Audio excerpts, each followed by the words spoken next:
Hey guys, so it has been extremely hot here. We are about the middle of July and everybody on the internet's been talking about heat stress, because they're in the upper 80s and lower 90s, which I kind of laugh because that's not heat stress.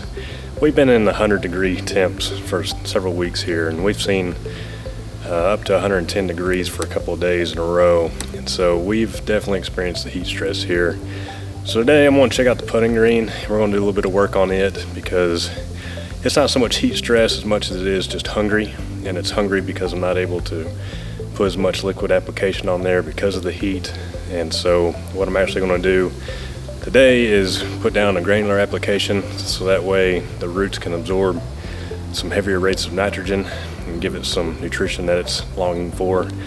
Because when it's hot like that, especially in 100 degrees, you don't want to push a lot of foliar applications because it'll just burn the tips of your grass.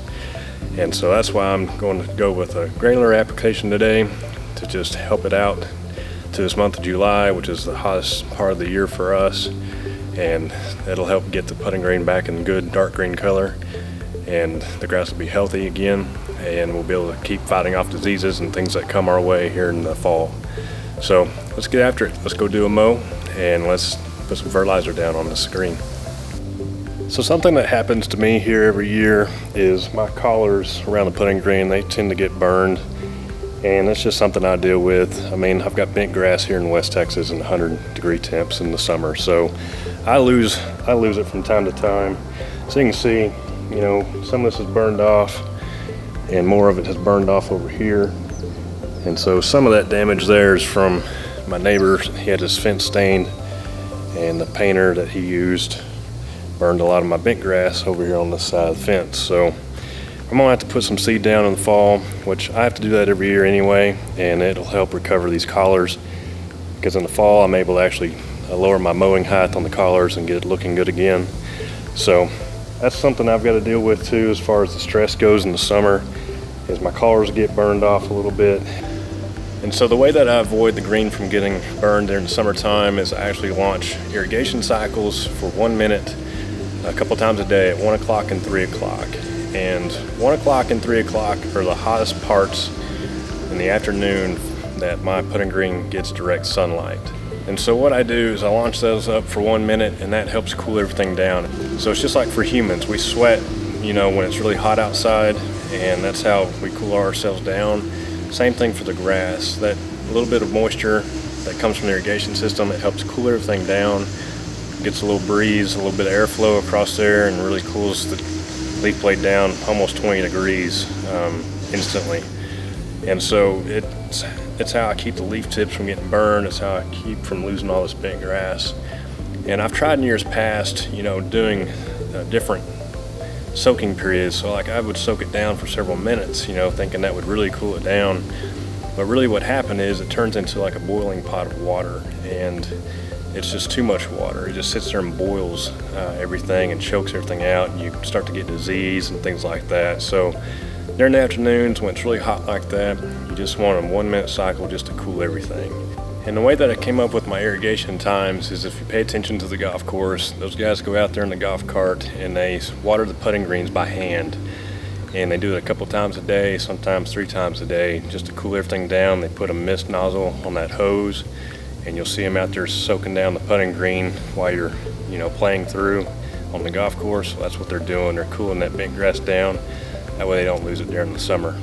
So whenever I mow the putting green, what I like to do is I like to mow the collars with my old True Cut. And the reason for that is because the True Cut allows you to get real close up to the edge. So whenever I'm mowing up against the brick and the fence, I can get really close up there. That way there's less to weed eat. And it just makes it a lot easier than what you can do with the Toro, because the Toro, is designed for open areas on large putting greens and things like that. And so there's a pulley housing on both sides of the machine that stick out in the way, and it's kind of hard to get around and get real close to like edges and against brick and flower beds and things like that. So the True Cut makes for doing that a real easy task. So I'm gonna go out here and mow my collars and do the edging first. That way when I mow the putting green with the Toro, it'll clean everything up and we'll have a nice smooth surface when we're finished. Cutting the collars is always a huge pain. I have this gas line to the house that's always in the way. and my side of the fence is inside facing, so I have fence posts and other structures with the house to mow around. It always bothers me that the collars do not look well during the summer, but it's the best I can do with our summer heat. I try to avoid overwatering these areas and causing more damage to them. So let me show you guys a little something. So all this back here, you may have wondered why I don't have bentgrass growing all the way back here to the putting green. It's because this area for some reason is really high with disease every summer. You can see I've lost a good portion of my bentgrass right here, and I don't know what it is. Even with putting fungicide down, I'm not sure exactly what kills it. I know it's a combination of heat and some kind of fungus that grows right in this area. So I was a little upset about that a few weeks ago, that I actually lost some bentgrass here. So I came in, sprayed a pretty heavy application of fungicide in here to stop it from killing anything else. And that seemed to put a halt to it. There hasn't been any more fungus anywhere else, but this area here, for whatever reason, it's a tough one. So if any of you guys out there know anything about this, chime in, drop me a comment, and help me out here and let me know how you've been able to treat this on putting greens. Whenever I start my first pass, I still find myself holding my breath every time I set the reel down on the surface. I mean, let's be honest, like most of us, I don't mow every day, and sometimes the putting green's very overgrown. I still get nervous taking the first cut at 156, but this year I've remained diligent about keeping the growth regulator on the yard every 3 weeks, and it's made a significant difference. If I didn't put the growth regulator down regularly, this cut would be very yellow and likely cause a lot of damage to the green. I usually cross-cut my putting green. It can be pretty tricky because the width of the green is so narrow. You always want to be careful about turning these heavy mowers around on the turf. I always make my turns off of the putting green or make a large circle to turn around to not damage the green. Alright, so let's stop and let's talk fertilizer for just a moment, and I'll get into more details about all of these products in another video targeted toward fertilizer. What I normally do is I normally spray fertilizer, and when you do spray applications, you normally do those in smaller amounts. So you could put them down at an 1/8 rate of nitrogen per thousand, a 1/4 rate of nitrogen per thousand, but especially on a putting green, typically they spray that out in like 1/8 rates or 1/4 rates, either an 1/8 rate every week, 1/4 rate every 2 weeks, and that way you just don't burn the grass, and also you mow it so frequently to keep it at such a low height that you're not wasting a lot of product as well. So in a putting green situation, and that's what I'm talking about today, is putting green specifically. And so this year I've been trying out the next product line. In this jug I've got in here 1801 Green Punch, their RGS, and their 1621-2 Green Pop, which is their starter fertilizer. Now let me just say, I'm not saying anything negative about Greene County Fert and their product line. I think what they're doing is great. I think they're going to do well. But the results that I've gotten out here have not been what I would expect. But let me remind you, I live in West Texas. My soil types are different. My temperatures are significantly different than anything you guys have in the north and the northeast, southeast part of the U.S. This stuff probably works great for you guys. But for out here, we're really desert-like, and it's drought-type conditions.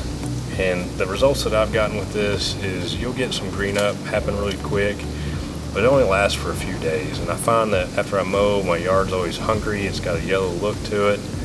And I realize we can get in this whole debate about, well, you're not spraying it correctly, you're not putting the correct amount of liquid in your mix and all these things. But in a fertilizer video, I'll do the math and I'll show you what all that breaks down to be. And so if you pay attention to the label, it actually tells you to put in a 1/4 rate is what it boils down to every four to 6 weeks.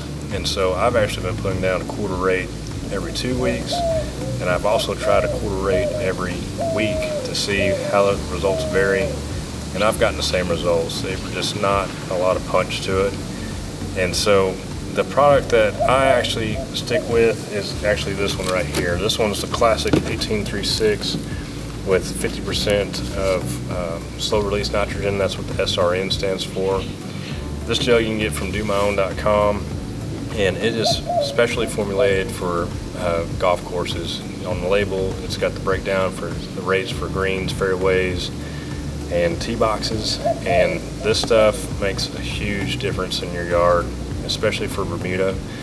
So I actually switched back from using the Next Product line to this about a month ago, and now my Bermuda's dark green and it's got a lot of punch to it. And these products are real similar. This one, believe it or not, has more iron. So this one, the Next Product line, should actually give you a darker green color than what I'm getting with the Classic, but it's just not the case for whatever reason. And so this is my go-to. This is what I like to use on the green. This is what I like to use on my Bermuda. And this has just given me amazing results over the years. And so that's what I'm going to keep going with. So tonight, let's talk about our granular application right quick. So I want to put down pound of nitrogen per 1,000. And the way that you figure that up is real easy, is if you just take 100 for 1 pound of nitrogen per 1,000 and divide it by 6. So 6 is your nitrogen ratio on the bag. That's going to give you 16.67 pounds. So 16 or 7 pounds, however you want to call it, 16 to 17 pounds of this bag is going to give you 1 pound of nitrogen per 1,000 square feet. So let's say, for example, you just want to do, say, 3/4 of a pound of nitrogen. All you do is you take 75, okay, and divide that by 6, and that gives you 12.5 pounds. So 12.5 pounds of this bag would give you 3/4 pounds of nitrogen per 1,000 square feet. Now keep in mind, this math only applies to granular product. There's a totally different math for doing liquid, and we'll get into that in our video. But real easily, that's how you figure out the nitrogen and how many pounds on the ground, as we call it, for your fertilizer bag. Just take 100 or 75 or 50 if you want to do a ½ pound. You know, whatever value you're looking for, just divide it by the end value on the bag, and it will tell you how much you need to put down. So tonight I'm going to put down 17 pounds per 1,000. My putting green's 550 square feet, so I'm going to put down about 8 or 9 pounds back there. So it'll be a little heavy, but the results are going to be great here in a few weeks, and it'll really help us get through this heat season that we've got going here. You know, as we're in the end of July and moving into August, it'll be about September before we start to cool down here. So this product will just help that putting green succeed and stay alive getting through this heat. And so I'm anxious to see the results here in a few weeks. And so this bag's 32 pounds, so half of it would be about 16 pounds per 1,000. So I need about 8 pounds, which is 1/4 of this bag. So I'm just going to eyeball it. Go with what feels good, right? Tonight I took the spray boom off to spread granular fertilizer. If you want to see the spray rig in action, I have other videos showing it off, and I'll link to one in the card. That fertilizer spreader, it's so nice to be able to just throw that stuff out so quick and easy. Alright guys, so that pound of nitrogen is really going to help out alleviate some of this heat stress we've got going on with the putting green right now in July. So guys, I hope you enjoyed this one, and if you liked it, smash that thumbs up button for us. If you haven't already, subscribe to our channel, drop me a comment, let me know what you think about what we're doing here. And I think that's going to do it for this one, guys. We'll see you in the next one.